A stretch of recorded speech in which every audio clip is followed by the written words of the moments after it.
महाराज युधिष्ठिर ने कृष्ण से कहा, हे भगवान, आप तीनों लोकों के स्वामी, सभी को सुख देने वाले और जगत के पति हैं। मैं आपको नमस्कार करता हूँ। हे देव, आप सबके सखा हैं, अतः मेरे संशय को दूर कर मुझे बताइए कि मार्गशीर्ष एकादशी का क्या नाम है और उसका क्या महत्व है। उस दिन कौन से देवता का पूजन किया जाता है और उसकी क्या विधि है, कृपया करके मुझे विस्तार से बताइए। भगवान श्री कृष्ण कहने लगे, धर्मराज, तुमने बड़ा ही उत्तम प्रश्न किया है। इसके सुनने से तुम्हारा यश संसार में फैलेगा। मार्गशीर्ष शुक्ल एकादशी अनेक पापों को नष्ट करने वाली है। इसका नाम मोक्षदा एकादशी है। इस दिन भगवान के दामोदर रूप की पूजा की जाती है। इसके पीछे की कथा है कि गोकुल नाम के नगर में वैखानस नामक राजा राज्य करता था। उसके राज्य में चारों वेदों के जानने वाले ब्राह्मण रहते थे। वह राजा अपनी प्रजा का संतान की तरह लालन पालन करता था। एक रात्रि को राजा ने सपना देखा कि उसके पिता नरक में चले गए हैं और यह सोचकर उसे बहुत अचंभा हुआ और बहुत अधिक दुखी हो गए। सुबह उठकर वह विद्वान ब्राह्मणों के पास गया और अपना सपना कह सुनाया और बताया कि उनके पिता को उन्होंने नरक में कष्ट उठाते देखा है।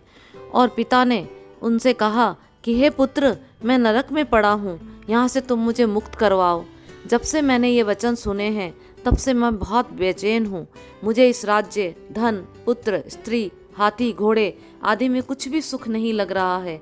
राजा ने कहा, हे ब्राह्मण देवताओं, इस दुख के कारण मेरा सारा शरीर जल रहा है। अब आप कृपा करके कोई तप, दान, व्रत आदि कोई ऐसा उपाय बताइए जिससे मेरे पिता को मुक्ति मिल जाए।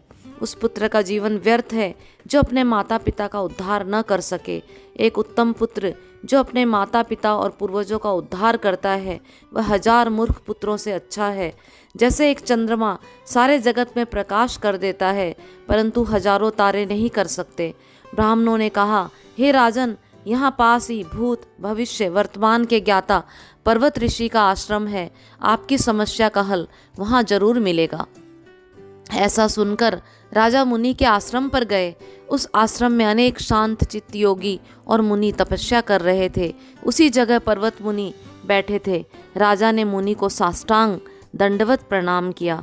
मुनि ने राजा से सांगोपांग कुशल पूछी। राजा ने कहा कि महाराज, आपकी कृपा से मेरे राज्य में सब कुशल है, लेकिन अकस्मात मेरे चित्त में अत्यंत अशांति होने लगी है। ऐसा सुनकर पर्वत मुनि ने अपनी आंखें बंद की और राजा के भूत के बारे में विचार करने लगे। फिर बोले, हे राजन, मैंने योग के बल से तुम्हारे पिता के कुकर्मों को जान लिया है। उन्होंने पूर्व जन्म में कामातुर होकर एक स्त्री के साथ दुर्व्यवहार किया। उसी पाप कर्म के कारण तुम्हारे पिता को नरक में जाना पड़ा।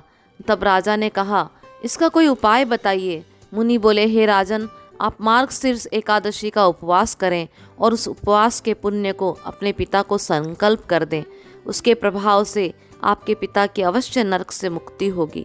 मुनि के ये वचन सुनकर राजा महल में आए और मुनि के कहते अनुसार कुटुंब सहित मोक्षदा एकादशी का व्रत किया। इसके उपवास का पुण्य उसके पिता को अर्पण कर दिया। इसके प्रभाव से उसके पिता को मुक्ति मिल गई और स्वर्ग में जाते हुए वे पुत्र से कहने लगे, हे पुत्र, तेरा कल्याण हो। यह कहकर वो स्वर्ग चले गए। इसलिए इस एकादशी को मोक्षदा एकादशी कहते हैं।